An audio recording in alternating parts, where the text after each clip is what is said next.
عصر کی نماز کا وقت جاننے سے پہلے ظہر کی نماز کا وقت جاننا ضروری ہے، اور ظہر کی نماز کا وقت جب ہم جان لیں گے اور ظہر کی نماز کا وقت، اس کا اول وقت کیا ہے، اس کا آخر وقت کیا ہے، تو اسی کے ساتھ ساتھ یہ بات بھی واضح ہو جائے گی کہ جو ظہر کی نماز کا وقت ہے آخری وقت، وہی عصر کا اول وقت ہے۔ جب ہم ظہر کی نماز کے اول اور آخر وقت کو جان لیں گے اور اس وقت کو ہم پورے طور پر الگ تھلگ کر کے سمجھ لیں گے تو آسانی سے یہ بات سمجھ میں آ جائے گی کہ پھر عصر کی نماز کا وقت کہاں سے شروع ہوتا ہے۔ روایتوں میں اصل میں اللہ کے نبی صلی اللہ علیہ وسلم کی متعدد تعبیریں ہیں۔ کہیں کہیں نبی کریم صلی اللہ علیہ وسلم کی تعبیریں واضح تو ہر جگہ ہیں، لیکن کہیں کہیں عام آدمی کی نظر سے وہ باتیں جب گزرتی ہیں تو پہلے مرحلے میں وہ بات سمجھ میں نہیں آتی ہے، لیکن اہل علم اس چیز کو اچھی طرح سے سمجھتے ہیں کہ اس حدیث کا معنی کیا ہے۔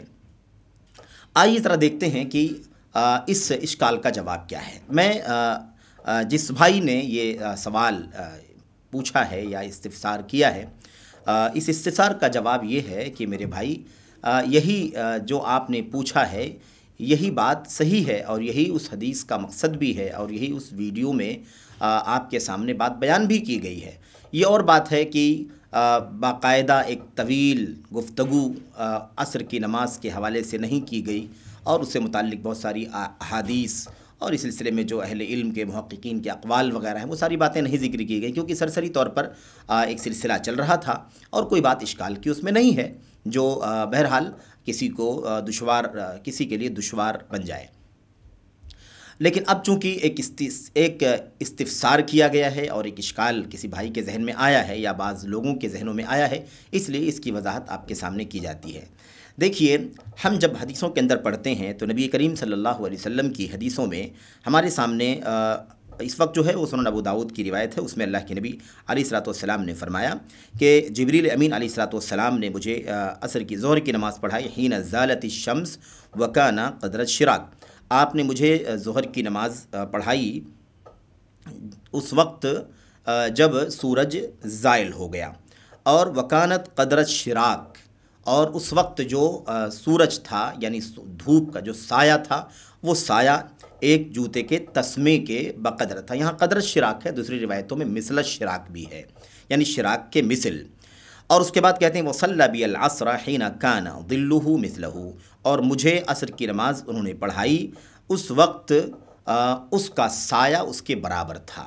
اس وقت اس کا سایہ اس کے برابر تھا۔ اور اس کے بعد پھر مغرب وغیرہ کی نماز کا وقت بیان کیا گیا ہے۔ اب یہاں پر ہمارے بھائی کو اشکال یہ ہے، ہمارے بعض بھائیوں کے اشکال یہ ہے کہ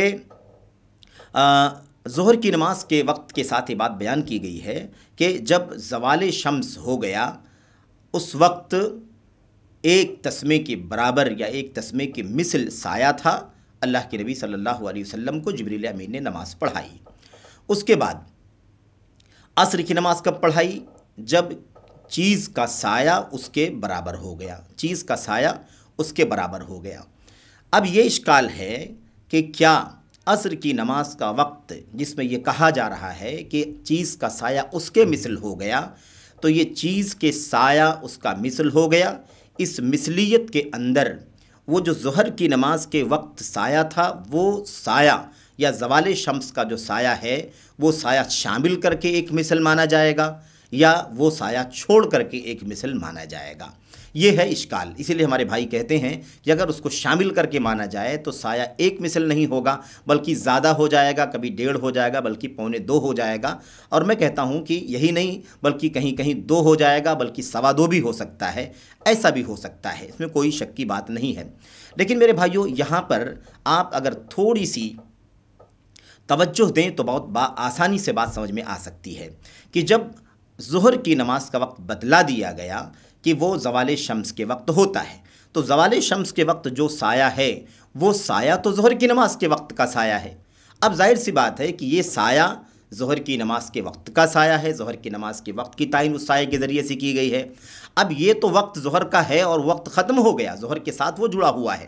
اس کے بعد نبی کریم صلی اللہ علیہ وسلم نے جب عصر کی نماز کا تذکرہ فرمایا تو آپ نے فرمایا جب ہر چیز کا سایہ اس کے مثل ہو گیا۔ تو اب ہم کو تو بالکل آسانی سے یہ بات سمجھ لینی چاہیے کہ یہ جو چیز کا سایہ اس کے مثل ہونا ہے یہ پورے طور پر ہونا ہے، یعنی ایک چیز کا سایہ اس کے مثل ہونا ہے اس وقت کے بعد جو ظہر کی نماز کا وقت تھا۔ ظہر کی نماز کے وقت جو سایہ تھا اس سائے سے ہمیں کوئی لینا دینا نہیں ہے، اب اس کے بعد ہمیں ہر چیز کا سایہ ایک مثل چاہیے۔ یہ ہے اصل میں صحیح معنی۔ جو اشکال بھائی کے ذہن میں ہے یا ہمارے احباب کے ذہن میں ہے وہ اشکال یہی ہے، اور وہ اشکال ختم ہو جانا چاہیے، کیونکہ میرے بھائیو اسی حدیث کے اندر صراحت ہے، اور یہی وجہ ہے کہ علامہ البانی رحمۃ اللہ علیہ نے عصر کی نماز کا وقت جب بیان کیا، ظہر کی نماز کا وقت جب بیان کیا، تو اس چیز کو واضح کر دیا کہ جب ہر چیز کا سایہ اس کے مثل ہوگا ظہر کے وقت کے سائے کو چھوڑ کر کے۔ کیوں کہتے ہیں؟ اس لیے کہ اللہ کے نبی علیہ الصلوۃ والسلام نے فرمایا ہے حین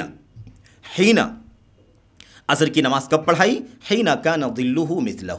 جب چیز کا سایہ اس کے مثل ہو گیا۔ تو چیز کے سائے کو اس کے مثل چاہیے، چیز کا سایہ اس کی مثل ہونا چاہیے۔ اب اگر اس کے اندر اگر وہ زوال والا بھی سایہ جوڑ لیا جائے گا تو چیز کا سایہ مثل ہوگا ہی نہیں۔